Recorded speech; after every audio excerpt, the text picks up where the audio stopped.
ಒಂದು ಪೇತ್ರನು ಬರೆದ ಪತ್ರಿಕೆ 1ನೇ ಅಧ್ಯಾಯ 13ನೇ ವಾಕ್ಯ. 1 Peter chapter 1 verse 13. ಒಂದೇ ವಾಕ್ಯ ಗಮನಿಸ್ರಿ, ನೋಡ್ರಿ. ಆದುದರಿಂದ ನೀವು ಮನಸ್ಸಿನ ನಡುವನ್ನು ಕಟ್ಟಿಕೊಂಡು ಸ್ವಸ್ಥ ಚಿತ್ತರಾಗಿದ್ದು ಯೇಸು ಕ್ರಿಸ್ತನು ಪ್ರತ್ಯಕ್ಷನಾಗುವಾಗ ನಿಮಗೆ ದೊರಕುವ ಭಾಗ್ಯದ ಮೇಲೆ ನಿಮ್ಮ ನಿರೀಕ್ಷೆಯನ್ನು ಸಂಪೂರ್ಣವಾಗಿ ಇಡಿರಿ. ನಿಧಾನಕ್ಕೆ ಹೋಗಿ ಗಮನಿಸಿ ನೋಡ್ರಿ.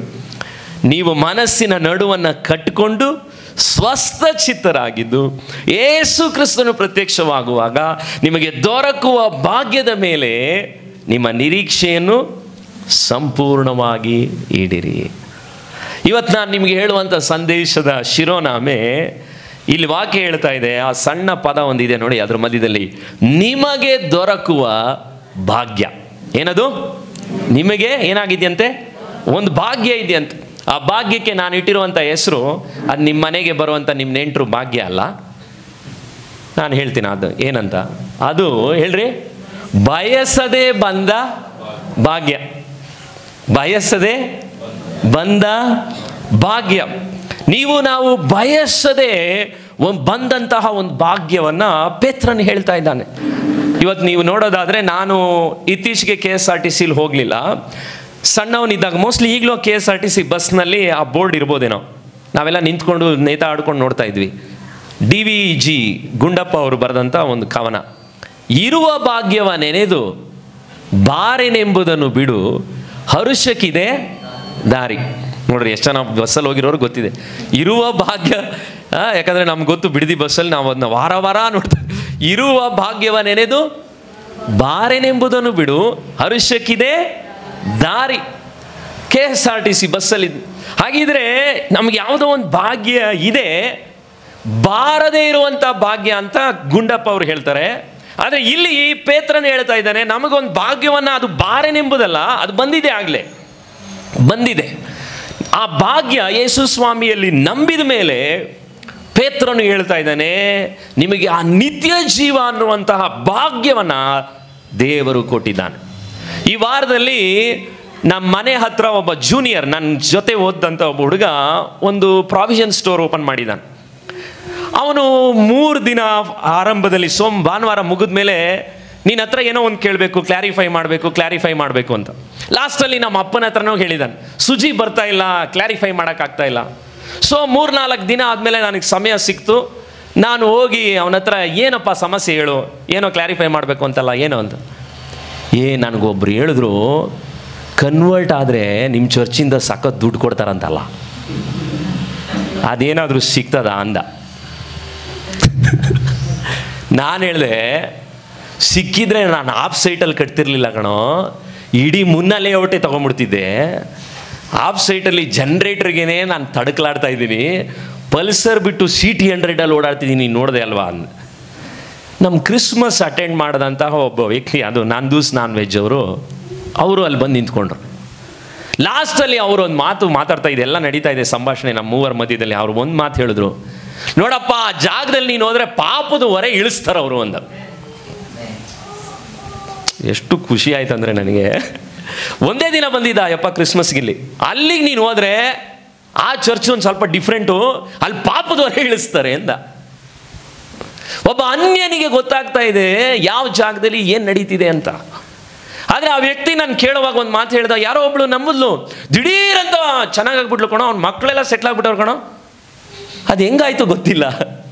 ನಾನು ಕೇಳಿದೆ ಅವನ ಹತ್ರ, ನಿಧಾನಕ್ಕೆ ಬೆಳೆದಿದ್ದಾರಾ ಇಲ್ಲ ಫಾಸ್ಟಾಗಿ ಬೆಳೆದ್ರಾ ಅಂತಲೂ ಕೇಳಿದೆ. ಅವನು ಹೇಳ್ದ, ದಿಢ. ಹಾಗಿದ್ರೆ ನನಗೆ ಅದ್ರ ಬಗ್ಗೆ ಗೊತ್ತಿಲ್ಲ. ಆದರೆ ನಿಜವಾಗಲೂ ಈ ವಾಕ್ಯದಂತೆ ನಾವು ಜೀವಿಸೋರಾದರೆ ಇದು ತ್ಯಾಗ, ಇದು ಕಣ್ಣೀರು, ಇದು ಸಂಕಟ ಎಲ್ಲ ಇದೆ. ಆದರೆ ಭಾಳ ಸಂತೋಷವಾಗಿ ಬದುಕ್ತಾ ಇದ್ದೀನಿ, ಸಂತೋಷ ಅಂತ ನಾನು ಅವನಿಗೆ ಎಲ್ಲ ಮುಗಿದ ಮೇಲೆ ನಿನ್ನೆ ನನಗೆ ಮತ್ತೆ, ಯಾಕೋ ಒಂದು ಸ್ವಲ್ಪ ಅಂಗಡಿಗೆ ಬಂದ್ಬಿಟ್ಟು ಪ್ರಾರ್ಥನೆ ಮಾಡ್ಬಿಟ್ಟು ಹೋಗು ಅಂತ, ಪೆಂಡಿಂಗ್ ಇದೆ ಇವತ್ತು ಮುಗಿದ ಮೇಲೆ ಹೋಗೋದು ಪ್ರೇಯರ್ ಮಾಡೋಕ್ಕೆ. ಯಾಕೆ ಹೇಳ್ತಿದ್ದೀನಿ ಅಂದರೆ, ಜನರು ಒಂದು ಭಾಗ್ಯವನ್ನು ಎದುರು ನೋಡ್ತಾ ಇದ್ದಾರೆ. ಆದರೆ ಪೇತ್ರನು ಹೇಳ್ತಾ ಇದ್ದಾನೆ, ಆ ಪೇತ್ರನ ಈ ಪತ್ರಿಕೆ ಬರೆಯುವಾಗ ಸಭೆ ಚದುರು ಹೋಗಿದೆ, ಹಿಂಸೆಗಳಾಗಿದೆ, ಡಿಸೆಂಬರ್ನ ನೀವು ಇಲ್ಲಿ ಆರಾಧನೆ ಮಾಡುವಾಗ ಒರಿಸ್ಸಾದಲ್ಲಿ ಒಬ್ಬ ಸೇವಕನನ್ನ ಚರ್ಚಿಂದ ಆಚೆ ನಿಲ್ಲಿಸಿ ಬೈಬಲ್ನ ಕೆಳಗಾಕಿ ತುಳಿಯಕ್ಕೆ ಹೇಳಿದ್ದಾರೆ ಪಾಸ್ಟರ್ಗೆ. ಆ ವಿಡಿಯೋ ನಾನು ನಿಮ್ಗೆ ಹಾಕಲಿಲ್ಲ, ಯಾಕಂದರೆ ನೀವು ಬಲಹೀನರು ಕೆಲವರು ಬೇಸತ್ತು ಹೋಗ್ಬಿಡ್ತೀರಾ ಅಂತ.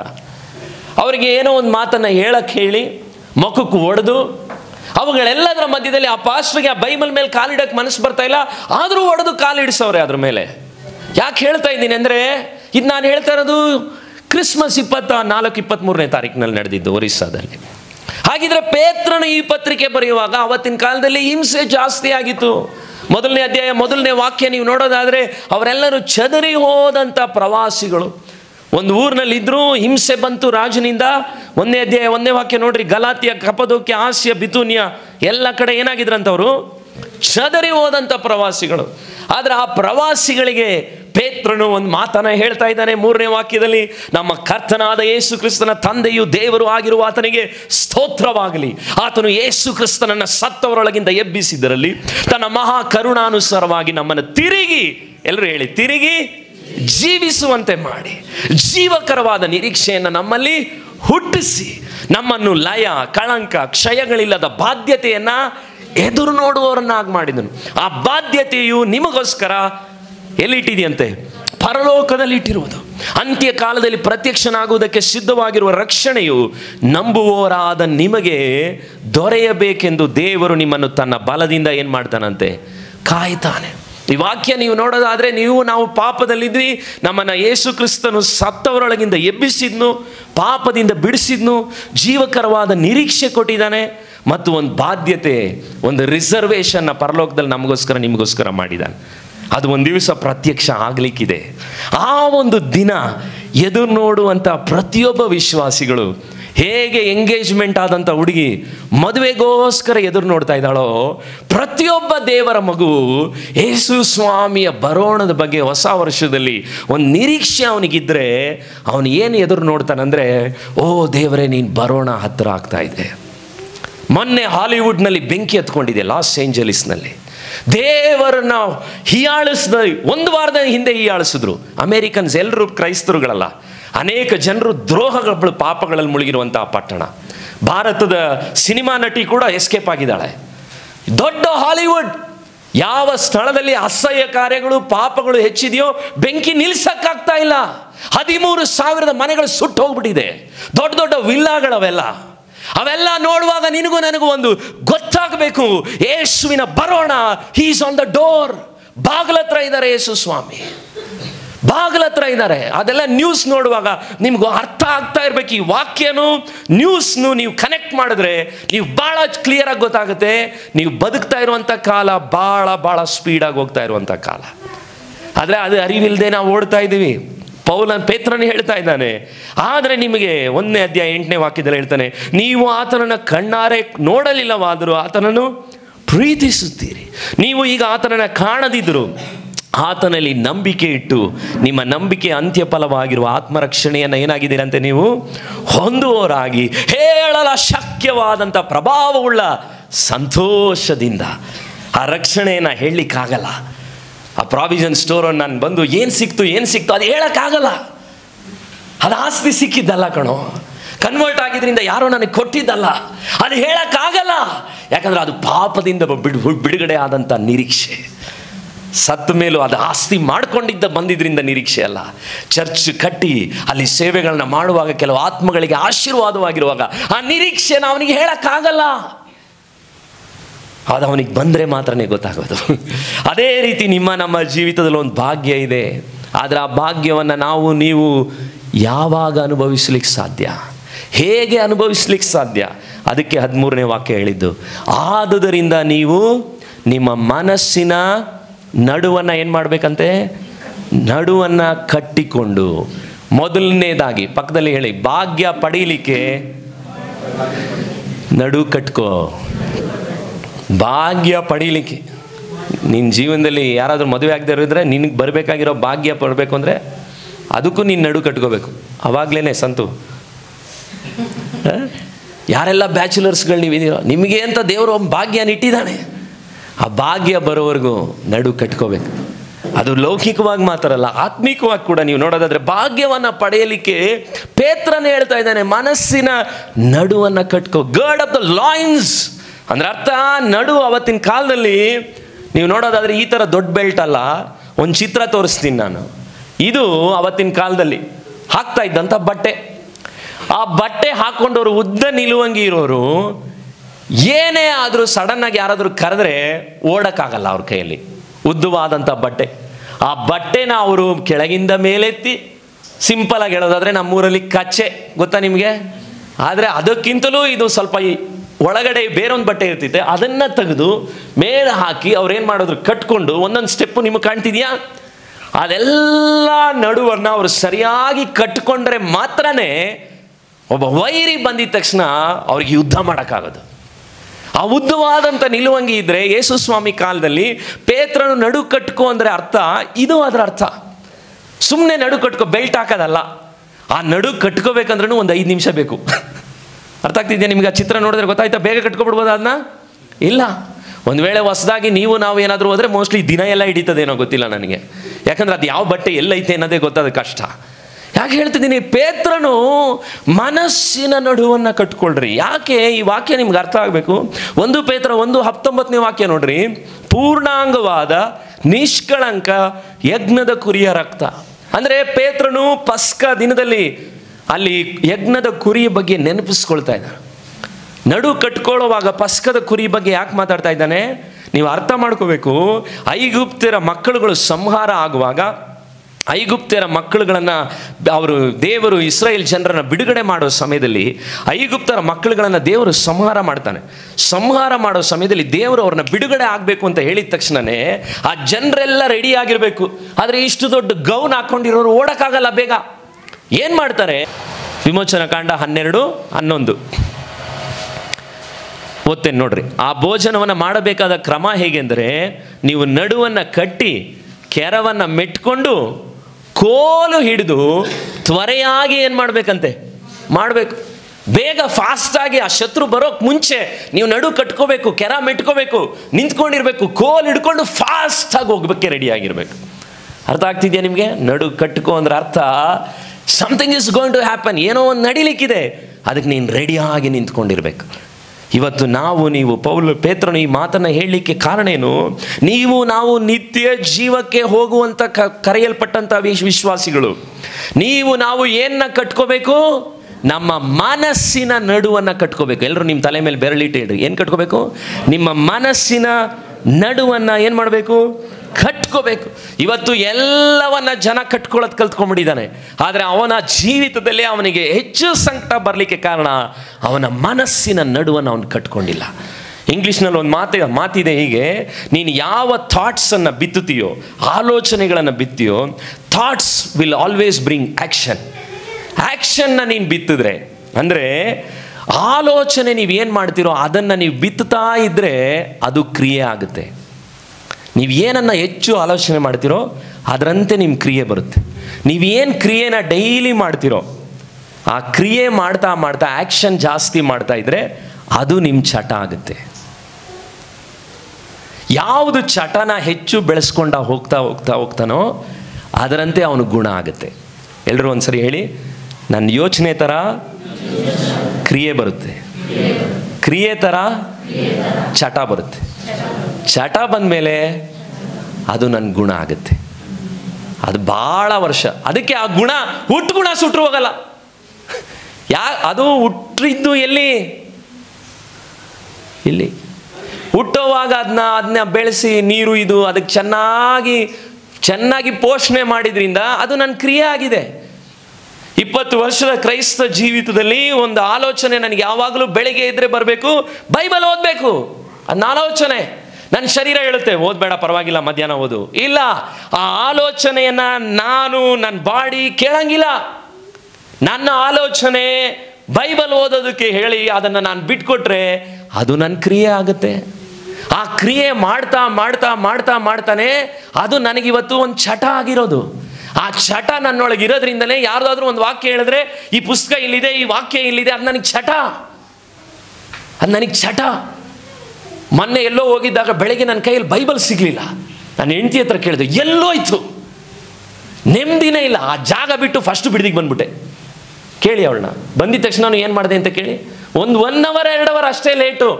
ಇದರಲ್ಲಿ ಓದಿದ್ರೆ ನೆಮ್ಮದಿ ಇಲ್ಲ ನನಗೆ, ಅದರಲ್ಲಿ ಓದಿದ್ರೇನೆ ನೆಮ್ಮದಿ. ಅದರಲ್ಲಿ ಲೈನ್ ಹಾಕಬೇಕು, ಕಲರ್ ಮಾಡಬೇಕು. ಯಾಕೆ ಹೇಳ್ತೀನಿ ಅಂದರೆ, ಅದು ನನಗೊಂದು ಚಟ. ಪ್ರಾರ್ಥನೆ ನನಗೊಂದು ಚಟ. ಅದೇ ರೀತಿ ನಿಮ್ಮ ಲೈಫ್ನಲ್ಲಿ ಇವತ್ತು ಯಾವುದಾದ್ರೂ ಒಂದು ಗುಣ ನಿಮ್ಮೊಳಗೆ ಹೊಕ್ಕೊಂಡಿದ್ರೆ ಅದಕ್ಕೆ ನೀವೇ ನೀರು ಇದ್ದೀರಾ, ನೀವು ಬೆಳೆಸಿದ್ದೀರಾ. ನೀವು ಅದನ್ನು ಹೆಚ್ಚು ಹೆಚ್ಚು ಬೆಳೆಸಿ, ಫೋನ್ಗಳನ್ನು ಹೆಚ್ಚಾಗಿ ಅವುಗಳನ್ನು ನೋಡ್ತಾ ನೋಡ್ತಾ ಆ ಆಲೋಚನೆ, ಇಚ್ಛೆಗಳು, ಪಾಪಗಳು ಯಾವುದೇ ಆಗಿರ್ಬೋದು, ಜಾಸ್ತಿ ಹೊತ್ತು ಕುತ್ಕೊಳ್ಳೋದನ್ನೇ ಯೋಚನೆ ಮಾಡೋದು, ಸೋಮಾರಿ, ಅದೊಂದು ಚಟ.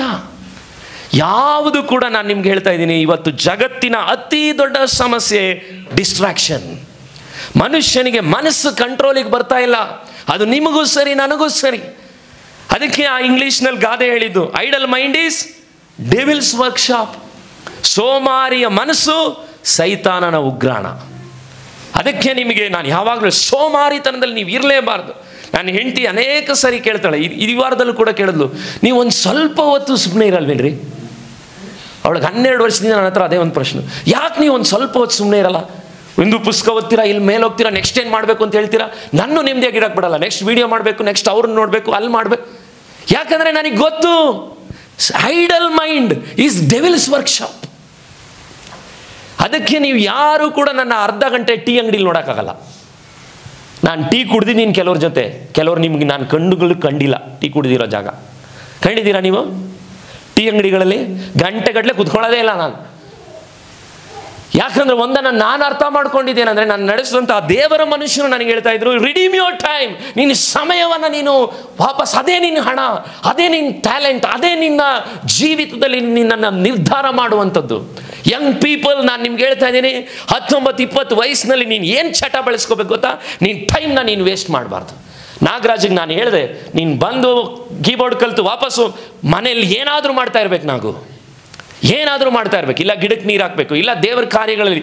ಯಾವಾಗೆಲ್ಲ ನಿಮ್ಮ ಆಲೋಚನೆಗಳನ್ನು ನಿಮಗೆ ಭಾಳ ಬಾರದಿಂದ ಹೇಳ್ತಾ ಇದ್ದೀನಿ, ಇವತ್ತಿನ ಕಮಿಟ್ಮೆಂಟ್, ಇವತ್ತು ಲೈಫ್ಗಳಲ್ಲಿ ವಿಶ್ವಾಸಿಗಳಿಗೆ ಒಂದು ಬಾಧ್ಯತೆ ಇದೆ. ನಿತ್ಯ ಜೀವಕ್ಕೆ ನೀನು ನಾನು ಹೋಗಬೇಕು ಅಂದರೆ ನನ್ನ ಸಮಯವನ್ನು ದೇವರ ಲೆಕ್ಕ ಕೇಳ್ತಾನೆ, ನನ್ನ ಟ್ಯಾಲೆಂಟನ್ನು ದೇವರ ಲೆಕ್ಕ ಕೇಳ್ತಾನೆ, ನನಗಿರುವಂತಹ ಹಣವನ್ನು ದೇವರ ಲೆಕ್ಕ ಕೇಳ್ತಾನೆ. ನಾನು ಬೈಬಲ್ ಹೇಳಿದ ಪ್ರಕಾರ ಹೋಟೆಲ್ನಲ್ಲಿ ಕೌಂಟ್ರಲ್ಲಿ ಕುಳಿತಿರುವಂಥ ರಿಸೆಪ್ಷನಿಸ್ಟ್ ನಾನು. ಓನರ್ ಸಾಯಂಕಾಲ ಬರ್ತಾನೆ, ಲೆಕ್ಕ ಒಪ್ಪಿಸ್ಬೇಕು. ಮ್ಯಾನೇಜರ್, ಒಬ್ಬ ಸೇವಕ, ಸಂಸ್ಥಾನಕ್ಕೆ ನಾನೊಬ್ಬ ಮ್ಯಾನೇಜರ್ ಅಷ್ಟೇ. ನನ್ನ ಹತ್ರ ಬರೋದು ಹೋಗೋದು ಯಾವುದೇ ಇದ್ರೂ ಒಂದು ದಿವಸ ಲೆಕ್ಕ ಕೇಳ್ತಾನೆ ದೇವರು. ಅದು ಬರೀ ಸೇವಕನಿಗೆ ಮಾತ್ರ ಅಲ್ಲ, ನಿಮಗೂ ಕೂಡ. ಈ ಅರಿವಿನಲ್ಲಿ ನಾವು ಬದುಕಿದ್ರೆ ನಮ್ಮ ಲೈಫ್ಗಳಲ್ಲಿ ನಿಜವಾಗ್ಲೂ ಹೇಳ್ತೀನಿ, ಎಷ್ಟೋ ಜನ ವಿಶ್ವಾಸಿಗಳಿಗೆ ಓವರ್ ಕಮಿಟ್ಮೆಂಟ್, ಲೈಫ್ನಲ್ಲಿ ಕ್ರಮನೇ ಇಲ್ಲ, ಇಂಟರ್ನೆಟ್ಗಳಲ್ಲಿ ಕ್ರಮ ಇಲ್ಲ, ಫೋಕಸ್ ಇಲ್ಲ. ಯಾಕೆ ಲೈಫ್ನಲ್ಲಿ ಫೋಕಸ್ ಇಲ್ಲ ಅಂದರೆ ಎಲ್ಲನೂ ತೆಗೆದು ಹಾಕೊಂಡ್ಬಿಟ್ಟಿದ್ದೀವಿ ಮೈಂಡ್ ಒಳಗಡೆ. ನೋ, ಈ ವರ್ಷದಲ್ಲಿ ಒಂದು ತೀರ್ಮಾನ ಮಾಡಬೇಕು. ಒಂದು ವೇಳೆ ಓವರ್ ಬರ್ಡನ್ಗಳಿದ್ರೆ ಇದನ್ನೊಂದು ವೇಳೆ ದೇವರೇ ಇದನ್ನೆಲ್ಲ ಈ ವರ್ಷದಲ್ಲಿ ನಾನು 2-3 ತಿಂಗಳಲ್ಲಿ ಕ್ಲಿಯರ್ ಮಾಡ್ಕೊತೀನಿ ದೇವರೇ. ಹಣದಲ್ಲಿ ಯಾವುದಾದ್ರೂ ಒಂದು ಗೋಲ್, ಒಂದು ತೀರ್ಮಾನ ಮಾಡಿ ಅದಕ್ಕೋಸ್ಕರ ಸ್ವಲ್ಪ ಎಫರ್ಟ್ ಜಾಸ್ತಿ ಹಾಕಿ ಮೈಂಡನ್ನು ನೀನು ಎಷ್ಟು ಫೋಕಸ್ಗೆ ತರ್ತಿರೋ, ನಾನು ನಿಮ್ಗೆ ಹೇಳ್ತೀನಿ, ಅಷ್ಟು ನೀವು ಭಾಗ್ಯವಂತರಾಗಿರ್ತೀರ. ಇವತ್ತು ಮೈಂಡನ್ನು ನಾವು ಕಂಟ್ರೋಲಿಗೆ ತರೋಕ್ಕಾಗದೇ ಇರೋದ್ರಿಂದನೇ ನಮ್ಮ ಮನೆಗಳು ಕಳವಳದಲ್ಲಿ ಕುಳಿತಿದೆ, ನಮ್ಮ ಮಕ್ಕಳುಗಳಿಗೆ ನಾವು ಟೆನ್ಷನ್ ಕೊಡೋರಾಗಿದ್ದೀವಿ, ನಮ್ಮ ಸುತ್ತಲೂ ಇರೋರಿಗೆಲ್ಲ ನಾವು ಟೆನ್ಷನ್ ಕೊಡ್ತಾ ಇದ್ದೀವಿ. ಆದರೂ ಏನು ಹೇಳ್ತೀವಿ ಗೊತ್ತಾ, ನಾನು ಯಾರಿಗೂ ಭಾರ ಆಗಬಾರ್ದು ಅಂತ ಬದುಕ್ತಿದ್ದೀನಿ. ಹಂಗೆ ಹೇಳ್ದೋನೇ ನಾನು ನೋಡಿರೋದು ಸಾಯವಾಗ ಭಾರ ಆಗಿರೋದು. ಏನು ಹೇಳ್ತಾನೆ ನೋಡಿ, ನಾನು ಯಾರಿಗೂ ಹಂಗೆ ಹೇಳಿನೇ ಅವ್ನ ಮನೇಲೇ ಕೂತು ಲಾಸ್ಟಲ್ಲಿ ಎಲ್ರಿಗೂ ಭಾರ ಆಗಿಬಿಡ್ತಾನೆ. ಭಾಳ ವೇದನೆಯಿಂದ ನಾನು ನಿಮ್ಮ ಹತ್ರ ಕೇಳ್ಕೊಳ್ತಾ ಇದ್ದೀನಿ, ನಿಮ್ಮ ಮೈಂಡು, ನನ್ನ ಮೈಂಡನ್ನು, ಮನಸ್ಸಿನ ನಡುವನ್ನು ನಾವು ಕಟ್ಕೊಳ್ಬೇಕು. ಆದಿಕಾಂಡದಲ್ಲಿ ಒಬ್ಬ ವ್ಯಕ್ತಿ ಇದ್ದ, ಅವನ ಹೆಸರು ಅಬ್ರಹಾಮ ಅಂತ. ಅವನಿಗೂ ಆದಿಕಾಂಡ 13ನೇ ಅಧ್ಯಾಯ, ಲೋಟ ಅಬ್ರಹಾಮ್ ಅಂತ ಇಬ್ಬರಿಗೂ ಸಮಸ್ಯೆ, ಜಾಗದ ಸಮಸ್ಯೆ ಬಂತು. ಆ ಜಾಗದ ಸಮಸ್ಯೆ ನೀವು ನೋಡೋದಾದರೆ ಆದಿಕಾಂಡ 13ನೇ ಅಧ್ಯಾಯದಲ್ಲಿ ಸೈಟ್ ಪ್ರಾಬ್ಲಮ್. ಆ ಸೈಟು, ಜಾಗದ ಪ್ರಾಬ್ಲಮ್ನ ಅವನು ಹೇಗೆ ನಿಭಾಯಿಸ್ದ ಅಂದರೆ 13ನೇ ಅಧ್ಯಾಯದಲ್ಲಿ ನೋಡ್ರಿ, 9ನೇ ವಾಕ್ಯದಲ್ಲಿ ಹೇಳ್ತಾನೆ, ಅವನಿಗೂ ಇವನ ಸಹೋದರಗಳಿಗೂ ಫೈಟ್ ನಡೀತಿತ್ತು. ಅವನೇನು ಹೇಳ್ತಾನೆ, ದೇಶವೆಲ್ಲ ನಿನ್ನೆದುರಿಗಿದೆ, 13:9ರಲ್ಲಿ, ದಯವಿಟ್ಟು ನನ್ನನ್ನು ಬಿಟ್ಟು ನೀನು ಪ್ರತ್ಯೇಕ ಹೋಗು. ನೀನು ಎಡಗಡೆಗೆ ಹೋದರೆ ನಾನು ಬಲಗಡೆ ಹೋಗ್ತೀನಿ, ನೀನು ಬಲಗಡೆಗೆ ಹೋದರೆ ನಾನು ಎಡಗಡೆಗೆ ಹೋಗ್ತೀನಿ. ಈಸಿಯಾಗಿ ಸಾಲ್ವ್ ಮಾಡ್ಕೊಂಬಿಟ್ಟ ಪ್ರಾಬ್ಲಮ್ನ. ನಾನು ನಿಜವಾಗ್ಲೂ ಹೇಳ್ತಿದ್ದೀನಿ, ಇವತ್ತು ಈ ಸಂಸ್ಥಾನ ಹುಟ್ಟಿರೋದಕ್ಕೆ ಕಾರಣನೇ ಯಾವುದೋ ಒಂದು ಸಮಸ್ಯೆ ನನ್ನ ಸೇವೆಯಲ್ಲಿ ಆಯಿತು. ನಾನು ಹೇಳಿದೆ, ನೀನು ತಗೋ, ನಾನು ಇದು ತಗೋತೀನಿ, ಅಷ್ಟು ಕೊಡೋದಿಲ್ವೋ ಪರವಾಗಿಲ್ಲ, ರೈಟ್. ಎಷ್ಟು ಬೇಗ ನಾನು ಅದನ್ನು ಬಿಟ್ಟು ಆಚೆ ಬಂದು ಇವತ್ತೆಲ್ಲ ನಿಮ್ಮಂತಹ ಭಾಗ್ಯವಂತರುಗಳನ್ನ ನಾನು ನೋಡ್ತಾ ಇದ್ದೀನಿ. ಅಲ್ಲೆಲ್ಲೂಯ್ಯ. ನಿಮಗೆ ಅದು ಅನ್ನಿಸ್ತಾ ಇಲ್ವಾ ಭಾಗ್ಯವಂತರು ಅಂತ? ನೀವು ಅನ್ಕೊಂತಿದ್ದೀರ ಈ ಪಾಸ್ಟ್ರು ನನಗೆ ಸಿಕ್ಕಿದ್ನಲ್ಲ ಎಂಥ ದೌರ್ಭಾಗ್ಯ ಅಂತ. ಪರವಾಗಿಲ್ಲ, ನೀವು ಹಂಗೆ ಅನ್ಕೊಂಡ್ರು ಬೇಜಾರಾಗ್ಬೇಡ್ರಿ. ಯಾಕೆ ಹೇಳ್ತಿದ್ದೀರಿ ಅಂದರೆ, ಈ ವಾಕ್ಯ ಹೇಳ್ತಾ ಇದೆ, ಅಬ್ರಹಾಮನ ಲೈಫ್ನಲ್ಲಿ ಒಂದನ್ನು ಅವನು ಬಿಟ್ಬಿಟ್ಟ.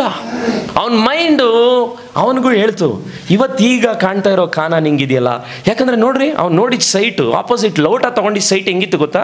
10ನೇ ವಾಕ್ಯ ಹೇಳುತ್ತೆ, ಲೋಟನು ಕಣ್ಣೆತ್ತಿ ನೋಡಲಾಗಿ ಯೋರ್ದನ್ ಹೊಳೆಯ ಸುತ್ತಲಿನ ಪ್ರದೇಶವು ಚೋಗರೂರಿನ ತನಕ ಎಲ್ಲ ಕಡೆಯಲ್ಲಿಯೂ ನೀರಾವರಿ ಸ್ಥಳ, ಪ್ಲ್ಯಾಂಟೇಶನ್ ಇರೋ ಜಾಗ ರೀ. ಯಾರು ತಗೊಳಲ್ವಾ? ಆಮೇಲೆ ಹೇಳಲ್ವಾ ನೀವು? ಮುಟ್ಟಾಳನ ಇಲ್ಲಿ ತಗೊಳ್ಳೋನು, ಅಲ್ಲಿ ತಗೊಳ್ಳೋನು. ಆದರೆ ಅವನೇನು ಮಾಡ್ದ? ಪ್ಲ್ಯಾಂಟೇಶನ್ನು, ಚೆನ್ನಾಗಿ ನೀರರಿಯೋ ಜಾಗನ ಅವನಿಗೆ ಕೊಟ್ಬಿಟ್ಟ. ವಾಕ್ಯ ಹೇಳುತ್ತೆ, ಯೆಹೋವನು ಸೊದೋಮ್ ಗೊಮೋರ ಪಟ್ಟಣವನ್ನು ನಾಶ ಮಾಡುವುದಕ್ಕಿಂತ ಮುಂಚೆ ಯಾವ ಲೋಟ ಆ ಜಾಗನ ಆರಿಸ್ಕೊಂಡು ಮುಂದೊಂದು ದಿವಸ ಆ ಜಾಗ ಬೆಂಕಿಯಿಂದ ಉರಿದು ನಾಶ ಆಗೋಯ್ತು. ಆದರೆ ಯಾವ ಬರ ಜಾಗನ ಅಬ್ರಹಾಮ, ನೀನು ಅದನ್ನ ಇಟ್ಕೋಪ್ಪ, ನಾನು ಇನ್ನಿಟ್ಕೊತೀನಿ. ಅವನ ಮೈಂಡಲ್ಲೂ ಹೋರಾಟ ಬಂದಿರುತ್ತೆ. ಒಂದು ವೇಳೆ ಅವನ ಹೆಂಡ್ತಿನೂ ಕುಟುಂಬದವ್ರು ಹೇಳಿರ್ಬೋದು, ಎಂಥ ಕೆಲಸ ಮಾಡ್ತಿದ್ಯಾ ನೀನು, ಎಂಥ ಕೆಲಸ ಮಾಡ್ತಿದ್ಯಾ ನೋಡ್ರಿ. ಈ ಜಾಗ ನಾನು ತೊಗೊಂಡ್ಮೇಲೂ ಕೂಡ ನಮ್ಮ ಭಾವ ಏನು ತಗೊಂಡ ಅಲ್ಲಿ ಮುಟ್ಟಾಳ. ಈಗಲೂ ಅದು ನನಗೂ ಅನಿಸುತ್ತೆ. ಎಷ್ಟೋ ಜನ, ಹೌದು ನಾನು ನಿಜವಾಗ್ಲೂ ಮುಟ್ಟಾಳನೆ. ಅದಕ್ಕೆ ನನ್ನ ಜೊತೆ ಒಂದು 50 ಜನ ಮುಟ್ಟಾಳ್ರು ವಾರ ಬರ್ತಾವ್ರೆ. ತಪ್ಪಾಗಿ ತಿಳ್ಕೊಬೇಡಿ ಅಲ್ವಾ? ಲೋಕದವರು ನಮ್ಮನ್ನು ಮುಟ್ಟಾಳ್ರು ಅಂತಲೇ ಕರೆಯೋದು. ಆದರೆ ಬೈಬಲ್ ನಮಗೆ ಅರ್ಥ ಆಗಬೇಕು ಯಾವುದೆಲ್ಲ. ಆದರೆ ನನಗೂ ಆಲೋಚನೆ ಬಂದಿದೆ ಈ ಜಾಗ ತೊಗೊಂಡ್ಮೇಲೆ. ಒಂದು ಸರಿ ಇದೇ ರೈಲ್ವೆ ಸ್ಟೇಷನ್ ಪ್ಲ್ಯಾಟ್ಫಾರ್ಮ್ ಎಂಡಿಂಗಲ್ಲಿ ನಾನು ಪೊನ್ರಾಜ್ ಅಂಕಲ್ಗೆ ಫೋನ್ ಮಾಡಿದೆ. ಅಂಕಲ್, ಮಧ್ಯೆ ಇಲ್ಲಿ ಕಾಲುವೆ ಬಂದುಬಿಟ್ಟಿದೆ, ಆ ಜಾಗ ನನಗೆ ಯೂಸ್ ಆಗುತ್ತೋ ಇಲ್ವೋ, 3.25 ಲಕ್ಷ. ಬೇಜಾರಾಗೋಯ್ತು, ಕಣ್ಣೀರು ಸುರಿಸ್ಬಿಟ್ಟಿದ್ದೀನಿ ಆ ಲಾಸ್ಟಲ್ಲಿ. ಯಾಕಂದರೆ 4-5 ವರ್ಷ ಸುಮ್ಮನೆ ಅದನ್ನ ನೋಡಿ ಬೇಜಾರಾಗ್ಬಿಡೋದು ನನಗೆ. ಆದರೆ ಈ ಜಾಗ ತೊಗೊಳಕ್ಕೆ ಮುಂಚೆ ಒಂದು ರಾತ್ರಿ 11 ಗಂಟೆಗೆ ನಾನು ನೈಟ್ ಪ್ರೇಯರ್ ಮಾಡಿದ್ದೀನಿ. ಆ ಒಡವೆ ಎಲ್ಲ ಸೇರಿಸಿಟ್ಟ ಮೇಲೆ ನನ್ನ ಹಳೆ ಮನೆ ಹತ್ರ 11 ಗಂಟೆಗೆ ಈಗಲೂ ನೆನಪಿದೆ, ದೇವರೇ ನನಗೆ ಆಸ್ತಿ ಪಾಸ್ತಿ ಏನು ಬೇಡ ಸ್ವಾಮಿ, ಆದರೆ ನನಗೇನಾದರೂ ಕೊಟ್ಟರೆ ಅದರಿಂದ ಒಂದು ಸೇವೆ ಹುಟ್ಲಿ ದೇವರೇ. ಅದು ನನ್ನ ಪ್ರೇಯರ್ ಆಗಿತ್ತು. ದೇವರು ಎಷ್ಟು ಒಳ್ಳೆಯವನು. ನಾನು ಹೇಳ್ತಾ ಇದ್ದೀನಿ, ಇದು ನನ್ನ ಜ್ಞಾನದಿಂದ ಆಗಿದ್ದೇ ಅಲ್ಲ. ಅವತ್ತು ಆ ದೇವರ ಮನುಷ್ಯ ನನಗೊಂದು ಮಾತು ಹೇಳಿದ್ರು, ವಿಶ್ವಾಸಿ ಸೈಟ್ನ ಅವಿಶ್ವಾಸಿಗೆ ಮಾರಕ್ಕೆ ಬಿಡಬೇಡ. ಆ ಯಮ್ಮ ವಿಶ್ವಾಸಿ ಆದರೆ ನೀನು ವಿಶ್ವಾಸಿ ತಗೋ, ಆವಾಗಲ್ಲೊಂದು ಬಲಿಪೀಠ ಹೇಳ್ತದೆ ಅಂದರು. ನೋಡ್ರಿ, ಆ ದೇವರ ಮನುಷ್ಯ ಎಷ್ಟು ಜ್ಞಾನದಲ್ಲಿ ಹೇಳಿದ್ರು. ಆ ಜ್ಞಾನದುವೇ ಇವತ್ತು 106 ಮಂದಿಗೆ ಈ ಸ್ಥಳ ಆಶೀರ್ವಾದವಾಗಿರ್ಲಿಕ್ಕೆ ಕಾರಣ ಏನಂದರೆ, ನಾನು ನಿಮ್ಗೆ ಹೇಳ್ತಾ ಇದ್ದೀನಿ, ನಮ್ಮ ಮನಸ್ಸು ಏನು ಹೇಳುತ್ತೋ ಅದನ್ನೆಲ್ಲ ನಾವು ಕೇಳಬೇಕಾಗಿರೋದು. ನಮ್ಮ ಮನಸ್ಸಿನಲ್ಲಿ ದೇವರು ಏನು ಹೇಳ್ತಾನೋ ಅದನ್ನು ನಾವು ಕೇಳಬೇಕು. ಅದಕ್ಕೆ ನಿಮ್ಮ ಮನಸ್ಸುಗಳನ್ನು ಕಟ್ಕೊಳ್ಬೇಕು. ನೋಡ್ರಿ, ಅಬ್ರಹಾಮ ಆ ರೀತಿ ಮೈಂಡನ್ನು ನಿಯಂತ್ರಣಕ್ಕೆ ತಗೊಂಬಂದ. ನಾನು ನಿಮ್ಗೆ ಹೇಳ್ತಾ ಇದ್ದೀನಿ, ಭಾಳ ಕಣ್ಣೀರಿನಿಂದ ಯೌವನಸ್ಥ ಮಕ್ಕಳೇ ನಿಮ್ಮ ಹತ್ರ ಹೇಳ್ತಾ ಇದ್ದೀನಿ, ಈ ಏಜ್ನಲ್ಲಿ ನೀನು ಎಷ್ಟು ನಿನ್ನ ಮೈಂಡನ್ನು ಕಂಟ್ರೋಲಿಗೆ ತಂದು ಪ್ರಾರ್ಥನೆಯಲ್ಲಿ ವಾಕ್ಯದಲ್ಲಿ ತುಂಬಲ್ಪಡ್ತೀಯೋ ಅಷ್ಟು ನೀನು ಭಾಳ ಜನರಿಗೆ ಸಾವಿರಾರು ಮಂದಿಗೆ ನೀನು ಆಶೀರ್ವಾದವಾಗಿರ್ತೀಯ. ಅದನ್ನು ಭಾಳ ಲೇಟಾಗಿ ನಾನು ಕಲಿತೆ. ಒಂದು ವೇಳೆ ಇವಾಗ ನಾನು ಕಲಿತಾ ಇರೋ ವಿಷಯಗಳನ್ನ ಒಂದು ವೇಳೆ 10-15 ವರ್ಷದಿಂದ ನಾನು ಕಲ್ತಿದ್ರೆ ಇನ್ನೂ 106 ಮಂದಿಗೆ ನಾನು ಆಶೀರ್ವಾದವಾಗಿರ್ತಿದ್ನೇನೋ ಅಂತ ನನಗನ್ಸುತ್ತೆ. ಇನ್ನೂ ಆ ಫುಲ್ ಪೊಟೆನ್ಷಿಯಲ್ಗೆ ನಾನು ಬರಲಿಲ್ವೇನೋ.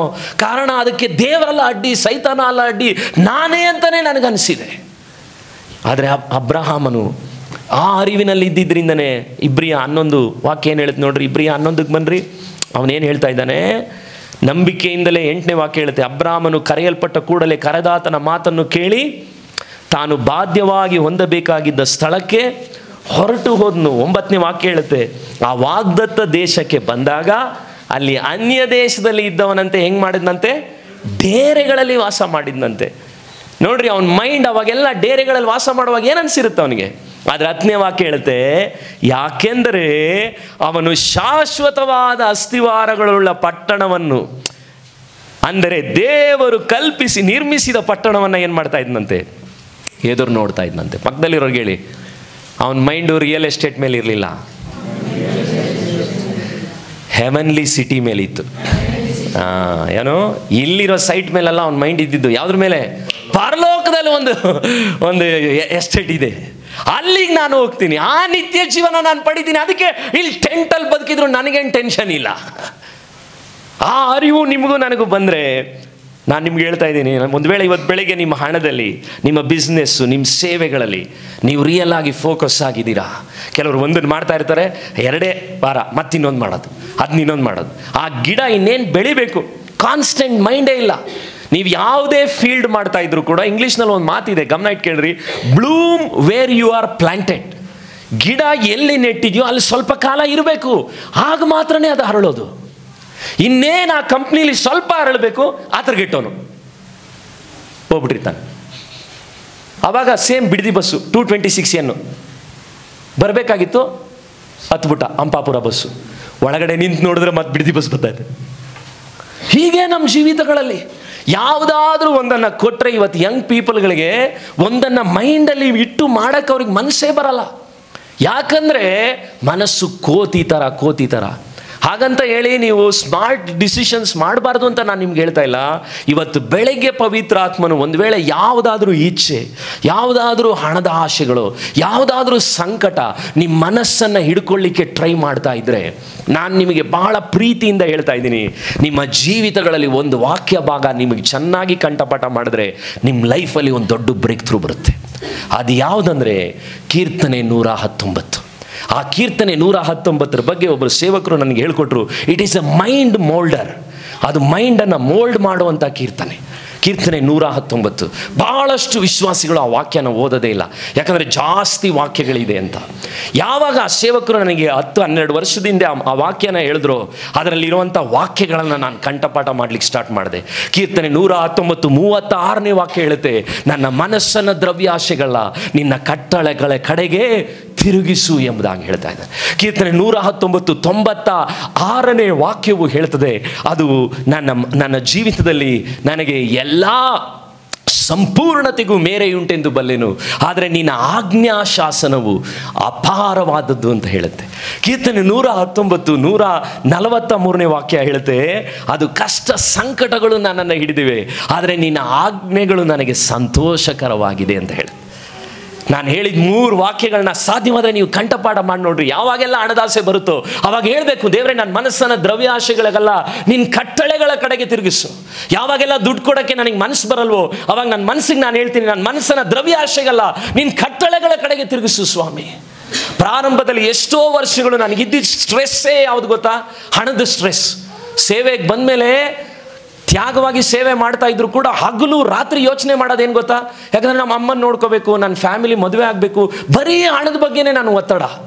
ಯಾವಾಗ ಹೆಚ್ಚು ಈ ವಾಕ್ಯಗಳು ನನ್ನೊಂದಿಗೆ ತುಂಬಲ್ಪಡ್ತೋ ಒಂದು ನನಗೆ ಗೊತ್ತಾಯಿತು, ನನ್ನ ಮನಸ್ಸು ದ್ರವ್ಯಾಶೆಗಲ್ಲ ನಿನ್ನ ಕಟ್ಟಳೆಗಳ ಕಡೆಗೆ ತಿರುಗಿಸು ಸ್ವಾಮಿ. ಒಂದು ಸರಿ ಮದುವೆ ಆದಮೇಲೆ ನನಗೂ ಅವಳಿಗೂ ಈ ಹಿಂಸೆಗಳು ಬಂದು 6 ತಿಂಗಳು ನಮಗೆ ದೂರ ಆದಾಗ ತಲೆ ಕೆಟ್ಟೋಗಿ ಯಾವುದೋ ಬಸ್ ಹತ್ತಿ ಕೋಡಿಹಳ್ಳಿಗೆ ಹೋಗಿ ಸಾಯಬೇಕು ಅಂತೆಲ್ಲ ನನ್ನ ಮೈಂಡಲ್ಲಿ ಆಲೋಚನೆಗಳು ಓಡ್ತಾ ಇದ್ದಾಗ ಅವತ್ತು ಬೆಳಗ್ಗೆ ನಾನು ಓದಿದೆ, trouble and anguish have overtaken me yet I rejoice in your commandments. ಕಷ್ಟ ಸಂಕಟಗಳು ನನ್ನನ್ನು ಹಿಡಿದಿವೆ, ಆದರೆ ನಿನ್ನ ಆಜ್ಞೆಗಳು ನನಗೆ ಸಂತೋಷಕರವಾಗಿದೆ. ಕೆಲವು ಸೇವಕರುಗಳು ನನಗೆ ಕೈ ಕೊಟ್ಟು ಎಲ್ಲ ಬೇಜಾರಾಗಿ ಮಾಡಿದಾಗ, ನೋವುಗಳಾದಾಗ, ಎಲ್ಲರನ್ನ ದೇವರೇ ಇಷ್ಟೊಂದು ಪ್ರೀತಿಸ್ತೀನಲ್ಲ, ಎಲ್ಲ ಸಂಪೂರ್ಣತೆಗೂ ಮೇರೆಯುಂಟೆಂದು ಬಲ್ಲೆನು, ಆದರೆ ನಿನ್ನ ಆಜ್ಞಾ ಶಾಸನವು ಅಪಾರವಾದದ್ದು ದೇವರೇ. ಅವ್ರಿಗೆಲ್ಲರಿಗೂ ಲಿಮಿಟ್ ಇದೆ, ಅವ್ರ ಪ್ರೀತಿಗೆ ಲಿಮಿಟ್ ಇದೆ, ಆದರೆ ನೀನು ವಾಕ್ಯಕ್ಕಿಲ್ಲ. ಈ ರೀತಿ ನೀವು ನನ್ನ ಕೇಳಿದ್ರೆ 50-60 ವಾಕ್ಯಗಳು ನನ್ನ ಮೈಂಡಲ್ಲಿ ಅವಾಗವಾಗ ನಾನು ಹೇಳ್ಕೊಳ್ತಾ ಇದ್ದೀನಿ. ಅದು ನಿಮಗೋಸ್ಕರ ಅಲ್ಲ, ನನಗೋಸ್ಕರ. ಯಾಕಂದರೆ ನನ್ನ ಮನಸ್ಸು ಬಹಳ ಈವಿಲ್. ನನ್ನ ಮನಸ್ಸನ್ನು ನಾನು ಕಂಟ್ರೋಲ್ ತರಲಿಕ್ಕೆ ನನ್ನಿಂದ ಆಗ್ತಾ ಇಲ್ಲ. ಆದರೆ ಒಂದು ಮಾತ್ರ ಮೆಡಿಸಿನ್ ಅನ್ನೋದು ನನಗೆ ಗೊತ್ತಾಯಿತು, ದೇವರ ವಾಕ್ಯ.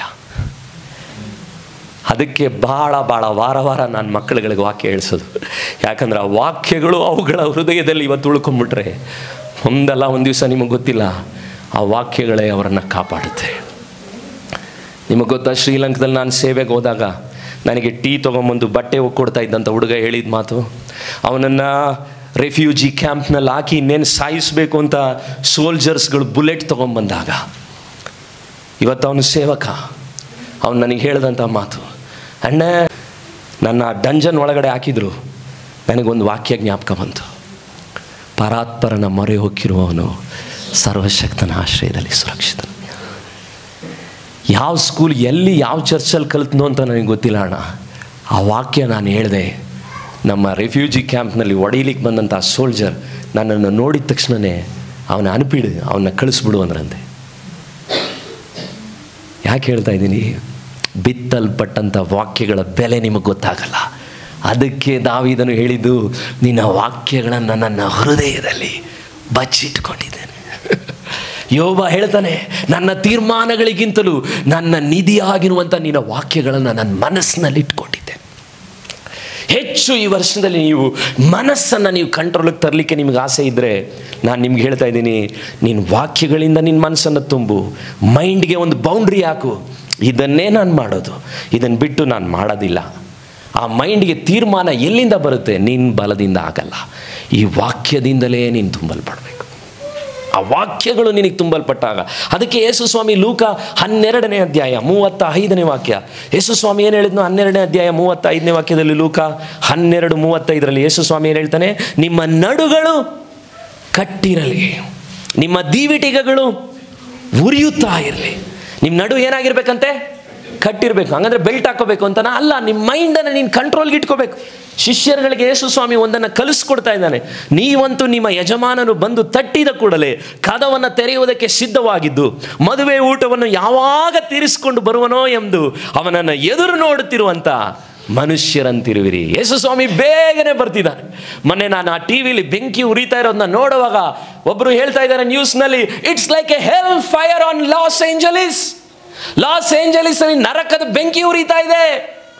ಅವುಗಳನ್ನೆಲ್ಲ ನೋಡುವಾಗ ನಿಮಗೆ ಗೊತ್ತಾ, ಪೇತ್ರನು ಹೇಳಿದ್ದಾನೆ, ಮುಂದಿನ ಜಗತ್ತು ಅವತ್ತು ನೀರಿನಲ್ಲಿ ನಾಶವಾದರೆ ಇವತ್ತು ಬೆಂಕಿಯಲ್ಲಿ ನಾಶವಾಗುತ್ತೆ. ಆ ಬೆಂಕಿ ನೋಡಿದ ತಕ್ಷಣ ನನಗೆ ವಾಕ್ಯ ನೆನಪು ಬಂತು.